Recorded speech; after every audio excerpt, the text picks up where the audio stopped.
But I imagine that more than likely this should be a Baron lane Camille for side of APHRO. Varus. Just wanted to make sure.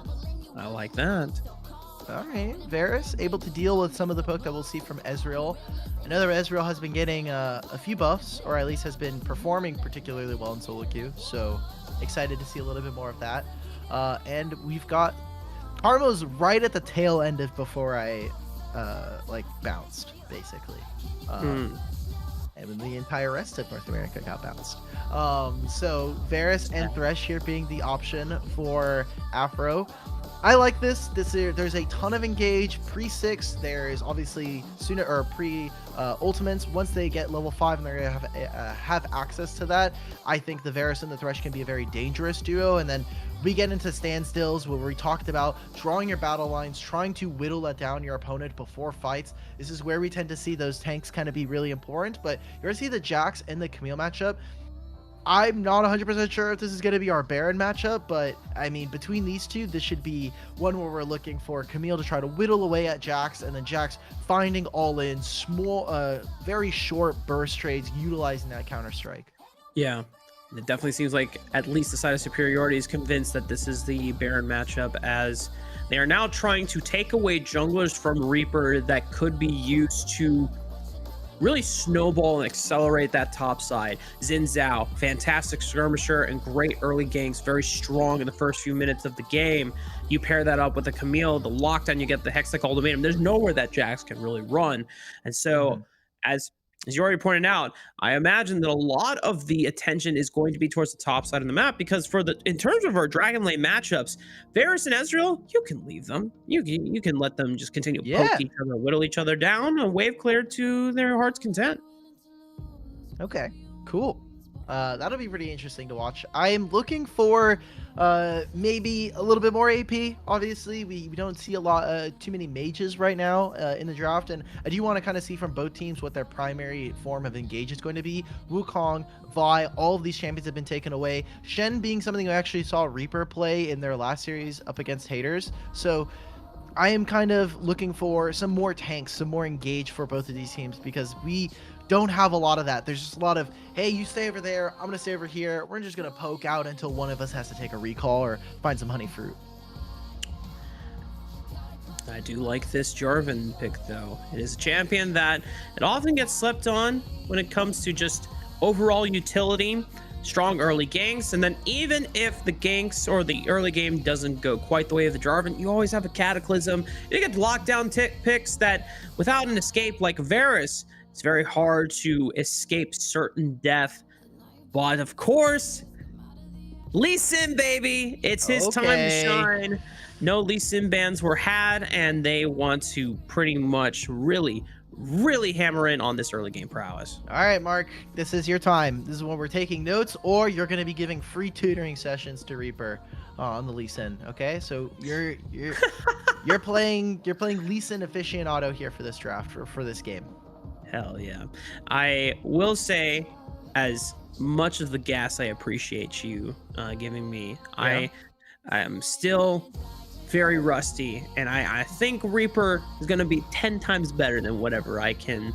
Hey man, you held up in those in-houses, okay? So I mean, those in-houses back in the Cloud9 in-houses went kind of crazy.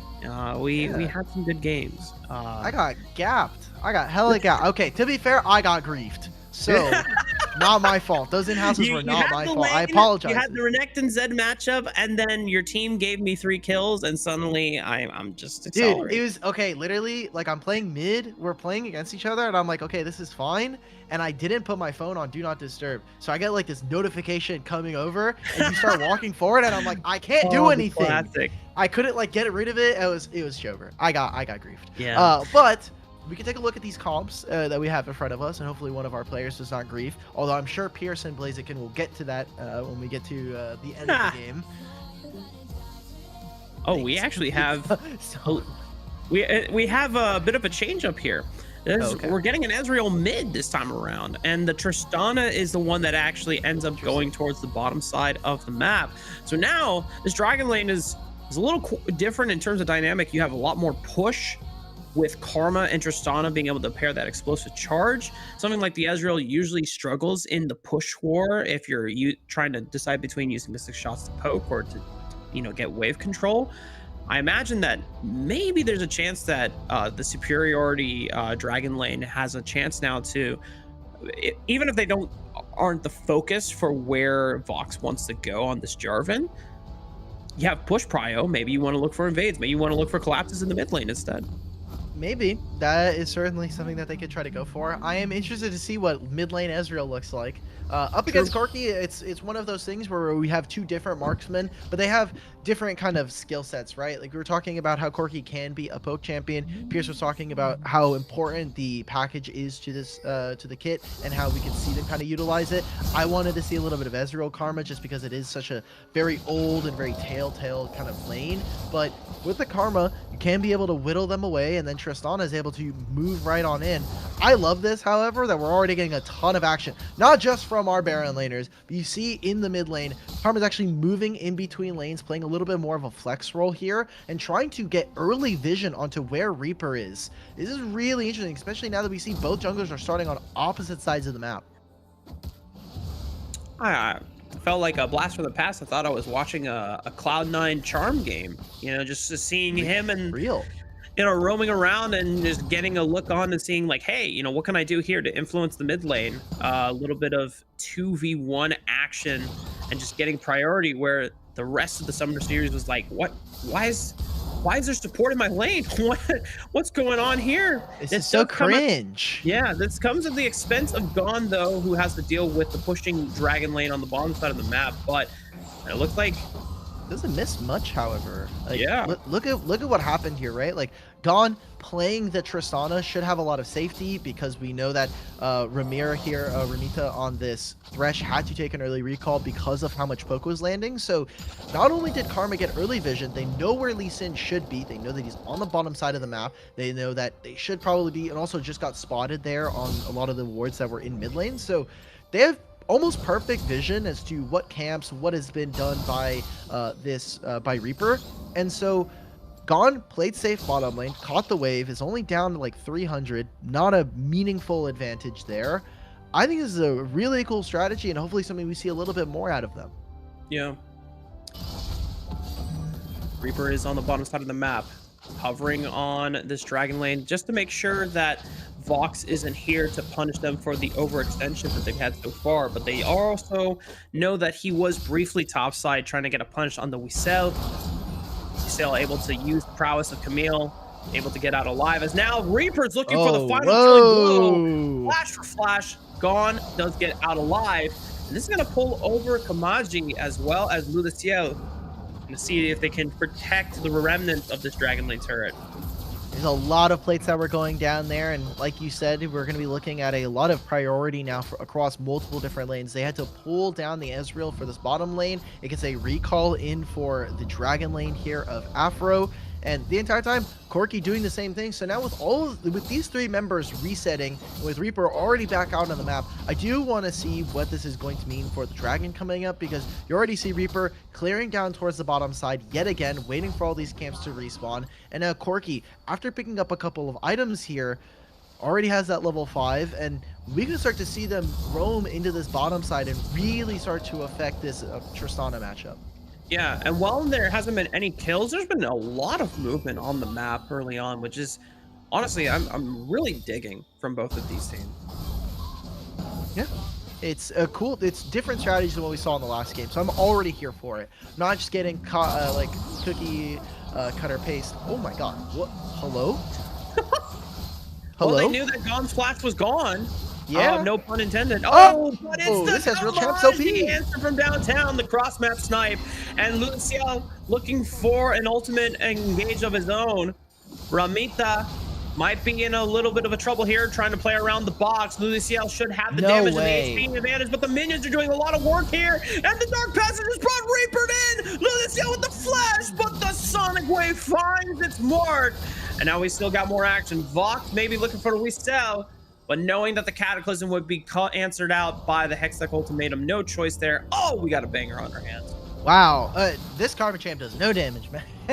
Wow, That's insane. I've never seen Karma do that little damage. Like, it's Thresh, right? Like, Thresh does not have a lot of resistances. They already see that they've gone for the Kindle Gem, so there's a lot of HP there, but I was very surprised that that did not just turn into a second kill coming out for Superiority. But okay, I mean, they're finding plays across the map here. Bottom lane with a very big win after Gon being taken down there. There's also that mid wave. Hexaton actually moves into mid, catches that, and is now able to move back down into Dragon Lane, so they're not going to be missing all that much. My big kind of worry here now for the side of Superiority is we need to see them do a little bit more, because right now Camille is already finding a small advantage versus this Jax. This might be that advantage we're looking for. Luciel with one shot trying to lock down Luciel, but he waits his time and gets the hook shot out. No need to use the flash. This is what makes Camille such a hard champion to kill or even gank for, as the rest of the members committed to this dragon, using the package to separate the members away from the dragon as well. But Gon just hops over the package, takes him out, and is able to hop back out.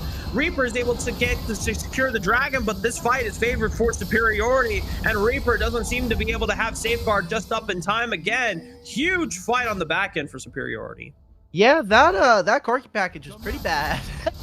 Like, it did very little damage. Now suddenly Corki has none of their movement abilities, and instead of using the flash, Tengen ends up just going down, giving over that kill, gives a reset over to Gon. I think that was just a really early package, and now we're gonna see them start to contest for the Rift Herald here. They should know there's a ton of ultimates not available. Oh, we started committing the flash onto Gon. Look at the Hexa ultimatum, but he looks like he just went in a little too early, trying to stall time for APHRO to be able to come in. The Rift Herald is secure by the side of Superiority as well. Both neutral objectives going their way. Or no, I misspoke. As the Mountain Dragon was secured by APHRO, but my apologies. But Rift Herald being secured by Superiority means that they're able to get the trade out. And so far, gold lead still slightly in APHRO's lead, but at this point it's pretty much even. Yeah, it is a very even game. You can take a look at that gold in the scoreboard there. It is a very big lead here for Kamaji. Or on the opposite side, Hexaton now sitting with a bit of an advantage over his opponent, but I just don't know if a lot of those gold advantages are going to matter for the time being, right? Like, Hexaton has to finish a couple more items. We have those Muramanas that are sitting in inventory. So for all intents and purposes, the stats you're going to get off of that item are not incredible. I want to see what we get from these guys as they start to set up more for these objectives. I think so far Superiority have been better on the reactionary, and APHRO so far, I think their target priority and some of their actual when they pull the trigger is a little lacking. I want to see them be able to clean that up, and hopefully we see that now. Looks so. Ooh. Now one shot forced the flash away. We sell able to answer on back. I mean, this is a hard Camille to take down from the members of Superiority so far. Every time that they made an engagement or a gank play on the Wistel, able to slip on out. The only time the Wistel has gone down is at the cost of his own hand. Okay. So Baron laners trying to go for resets in, trying to get their items, trying to finish that off. One shot very close to finishing his first item here, as this is so dangerous. You already see that wave is just gone instantaneously, and it really opens up for them to look for plays like this. Wow, gets the shift and the flash from Kamaji. They don't know where anyone else is, right? Like, they don't know who else is behind this Lee Sin. There's a flash kick waiting to end the game, and I love this from Fox, just summoning the Rift Herald, getting very aggressive. Good buffer coming out from Gon. He's able to distance himself away, force the flash as well from the box, as Box is able to slide on through with a flag and drag through. Wow. But so far, nothing secured here for APHRO. So grabbing that kill, or grabbing all of those trades, they got, oh my god, they have this on vision. They know, heck, APHRO cannot recall here. Exhaust comes out. Reaper trying to answer on back, but Kamaji is doing so much damage. My goodness. It's just it's not even a Muramana fully stacked, it's just the Monamune and the Sheen. Yeah. Tier 2 boots being completed. Enough damage in the tank, as now APHRO find themselves on the back foot. And with all of this, with APHRO getting caught out there, they did not have time to go for recalls. So it's going to be a turret now falling in advantage again to Superiority. And with a double marksman comp, you have to be so careful around objectives. All of those objectives just instantly melt. They have a ton of team fight damage, but it is about finding those small angles, finding those picks. That's where we talk about the Lee Sin being so impactful. That's where we talk about Varus as well being something like that. So they need to be able to find those picks before fights start. Otherwise, we're going to continue to see a similar pattern where Gon doesn't get picked out, is able to use a lot of the mobility of this Tristana to move around fights, similar to this Ezreal, and becomes very difficult at that point for APHRO to lock any of them down. They have to really rely on Wissel to find a priority target, as so far just been relegated to trying and dealing with one shot in the top side of the map. Not gone down since then. The damage is going to be huge, but not huge enough as one shot finally finds the 1v1 that they were looking for, and that's going to open up a huge window this Baron. That's not good if you're on the side of APHRO. This dragon is so important. You are now playing a 4v5. Jax will not be able to join this unless he decides to buy the teleport enchant, but like, you now have lost the top lane matchup. Camille is not going to have a lot of influence. Jax is going to join this. They're going to get the dragon as well here for Superiority. And it feels like now APHRO are just playing from the back foot for the rest of the game. And I saw a nice little attempt there from a Reaper wanting to look for the steal, and they had the passage for safekeeping. However, Reaper got exploded just upon entry. No chance for a steal either, as the Joshin Dragon does go the way of Superiority. Package being expended by, oh, Dios mío. A thing almost going down. And that turret also falls. That's insane. Again, we talked about it already, but these double marksmen are going to continue to run over this game. Now, one shot, we talked about how you were ahead, but man, you cannot overextend. Now I'm getting it. You passed it on to me, man. Woo. Oh, man. Uh-oh. Well, keep your partner safe and make sure that they don't also get it as well. He's back in Canada, so we're chilling. All right. We are chilling then. Good for him. APHRO, being able to nicely pick up this pick on the one shot. I mean, it's a little something. They're still feeling the effects, though, of having to deal with a very fed Ezreal. We had questions about it going in. So it's like, oh, how's mid lane Ezreal gonna fare here? Oh, I still have questions. This game, it's doing well. It's doing great. I still have a lot of questions. Fair enough. Okay. I'm not personally. I'll wait for Pierce and Blaziken when they come in as to whether or not we can advise this for the solo queue section of the analyst, but I don't know if we should if we can be pulling Ezreal out. I think this is a little bit of like a, hey, we're in game one, play a little bit some spicy stuff. Blaziken did let us know that this was probably going to be a more exciting game just because of the nature of these two teams, that they're going to actually play real Baron laners, and we're going to get some fun scraps. So far, that has come true. We have gotten a very unique draft from what we have typically seen and what I've typically seen back in the past. So I love how aggressive Kamaji is playing, especially when you are this far ahead. I mean, Kamaji is just firing out these mystic shots one after another, and even if not all of them are connecting, the ones that do just do so much damage. Reaper's already gone, so there's no jungler for the taking or a contest of this Baron. However, APHRO starting to find some of these arrows from a Hexaton, making sure that the Baron is just not easily for the taking. Ramita, cuidado. Getting a little too close for comfort there. Thankfully, they are playing Thresh, so a little bit on the taker side, but now the Baron dance has begun. Ludiciel making sure that they can posture off. This is good. This is really good for APHRO. As well. Gets the flash down, the Hexa Ultimatum may be able to lock down one target, but the stasises are coming through and buying time. Wissel finally not having enough damage, and Kamaji is able to take them out single-handedly. Great patience for the side of Superiority. Reaper, will the fight continue here? What? Okay, if I'm Wissel, I'm like, guys, where are you? Where is my team? I just held down like 4 or 5 members there. That should have been their angle to go for, but now it's a teleport. It is a lot of ultimates being used at this point, and there's nothing for the side of APHRO to be able to get. They can't get the Baron. They can't start up the Dragon. It's not available. There's no mid lane turrets for them to take. They're not even bothering to go and collect these side lanes, which are starting to pile up. Superiority are just playing a better map. They're playing a better team fights right now, and we already talked about, you have more marksmen, you have more important marksmen right now than your opponents. Tengen, not really a big influence on this map. We're still waiting for Hexaton to really kind of put down a lot of that damage, and we don't have Excel on this Camille to be a backline threat. So now who are we looking at? We're kind of like saying, we're kind of putting all of our eyes on this Varus, but Tengen, the longer a fight can go, yes, he can put down damage, but we have just not seen Superiority give them a lot of that angle. It just seems like they're able to finitely play out the micro interactions so well to a T as well. It's the fact that, as you pointed out, we still had like 4 members locked up and buying so much time, and then it just being able to tactfully use all their resources to deal with the threat. The dragon has spawned. It's an ice dragon. That's a new one for us, as we never had one of those. You know. Oh, ability haste. Let's go. I'm sure our analysts are very happy about Ocean Drake into Ice Drake of Doom. Oh, a lot of damage already from Kamaji. Nice kick. And jeez.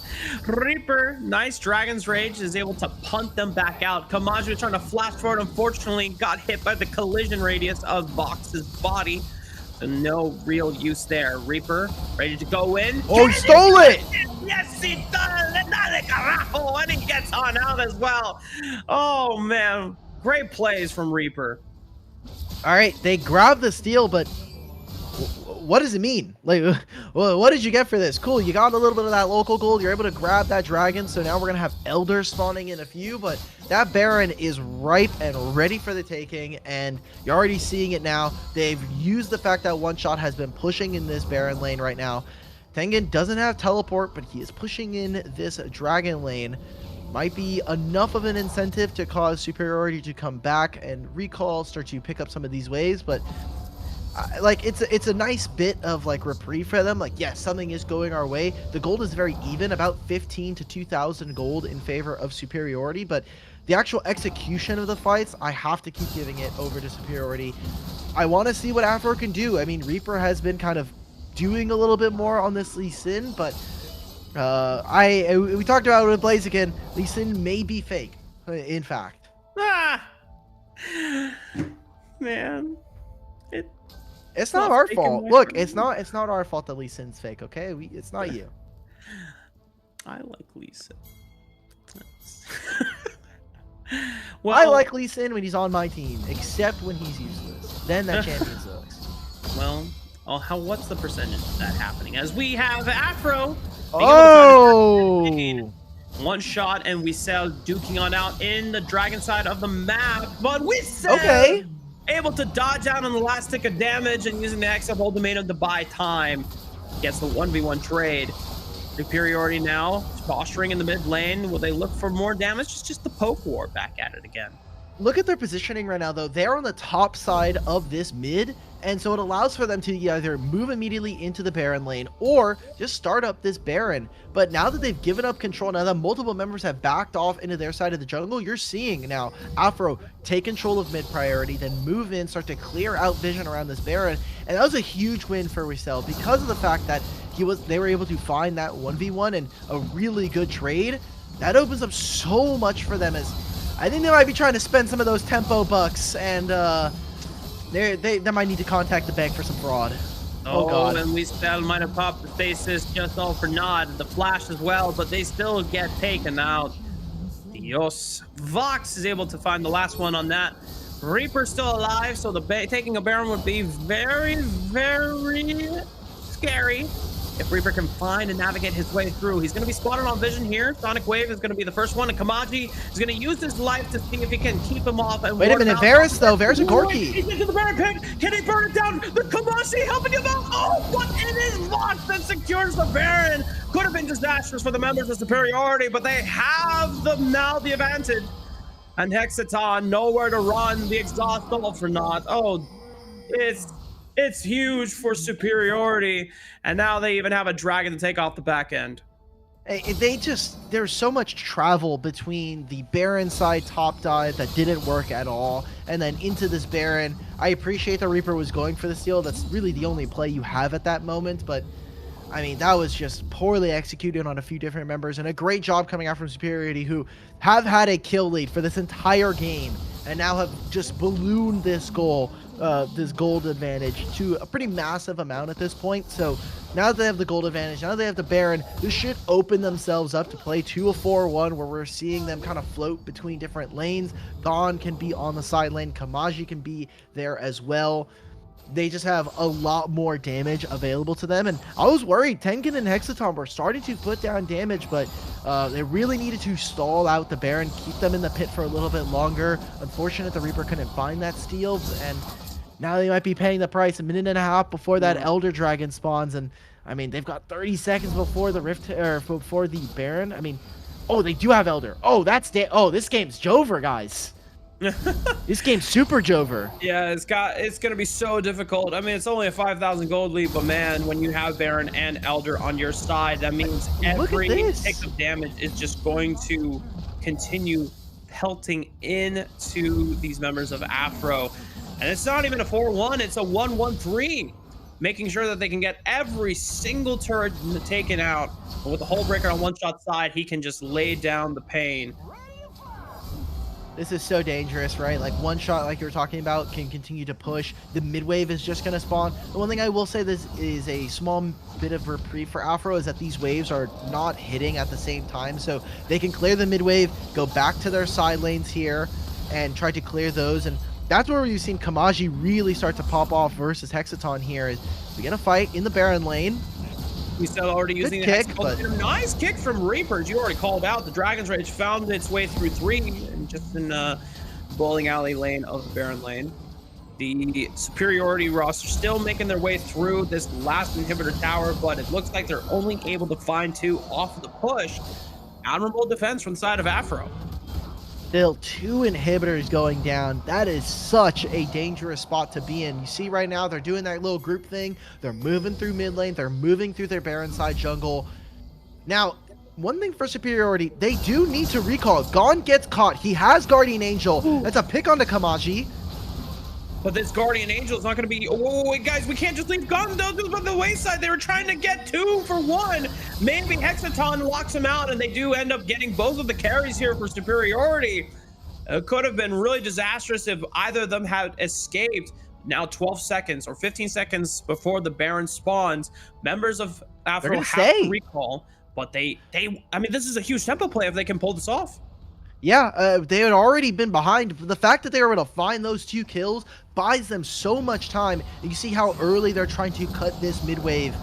They're trying to go for it. They're pinging for it. This is their last attempt to kind of stay relevant in this game. One shot is going to continue to split. Still has teleport. We still not able to join in that same manner. They have a ward on top of it. Vox is trying to see if he can look for in range. They try to kick him out. Go back in. No! Lead from the side of APHRO, doing everything they can to keep Vox out of the pit. They knew he had a GA, so he would be willing to give his life just to make sure that he could secure the Baron away. But APHRO Z3 are holding on to this game for dear life. A wonderful individual combo there from Reaper, playing alongside Ramita there, getting the stun. You see right there, goes in with the Lantern, kicks just to have that stun, that CC duration, is able to then Sonic Wave back into the pit, gets themselves the Baron. Now we need to see what they're able to do with it. It's a minute time, and they still have to deal with super minions in 2 of their lanes. So even with the Baron, it's going to be able to match some of that, but they need to be able to turn this into tangible objectives. So 30 seconds before another Elder Drake spawns, they're trying to grab this mid lane tier 2. They'll be able to succeed in that. Uisel's also pushing down into the Dragon lane. This could be a reversal of what we expected here as Superiority. They were very far ahead, and one of the things we talk about when we have a double marksman comp is you need to have a reliable front line, someone who can buy space and lock down certain members of the opponent so that these marksmen can actually do their job. We haven't quite seen that in a very clean manner coming out from Superiority in the last couple minutes. Yeah, and it's just, quite frankly, it's because they've been so far ahead, they haven't needed to set up proper battle lines. You get to see Kamaji and Gon almost to a degree, recklessly just leaping forward and doing damage because they just wallet gapped them for the majority of the game. But now we're at a point where APHRO Z3 have climbed their way back up. They have the Baron buff on their side. They're able to use it to at least push out both the mid and bottom waves so they have time to contest this Elder Dragon. Okay, here we go. Teleports are starting to come in. Wait, he actually canceled it. So our Baron laners are fighting right now, and it's just going to be a 4v5. No package here for APHRO. 5,000 HP. The rest of Superiority trying to whittle down the members of APHRO before they can look for the Elder Dragon. But it looks like they found one onto Ramita. 2,000 HP. Who's going to secure the Elder? It is. Oh, they got it. Fox is the hero for Superiority. And without the Elder Dragon buff on their side, APHRO cannot withstand their might. As they all fall, we sell as the last one standing as he answered back on the one shot, but now it's going to be a huge monumental task for Weasel to defend against two members from Superiority with Elder. Okay, and they also have this Dragon Lane wave as well. It's so dangerous. 15 seconds before Ramita is up. And there's also a teleport that could potentially come in as well. I mean, this is just, this should be the end of the game. Weasel makes a one. But he still has a G. One more. One more! Down, and there it is! Superiority clutch it out. Despite the defense from Weasel, it is not enough for APHRO Z3, as Superiority will take game one of the semifinal. All right. That was really close. Superiority, yeah, I don't know if you really need us to tell you this, but whatever happened in the mid game, that never needs to happen again. That cannot happen, especially if you're going to be going up against Putty tomorrow. You need to be at the top of your game starting soon. And APHRO, really good finds towards the end. I like that Weasel was able to scale as we got back into that. Hesaton was doing fine for most of the match by themselves. And Reaper, there were some small moments there that I think we only got to see because they're playing such a mobile champion like Lee Sin. I do want to see what happens now as we go into game two. And if we get to see more of these double marksmen, because I think it is an interesting idea. I just don't know how much they've really explored and how much, how experienced they are with this kind of composition.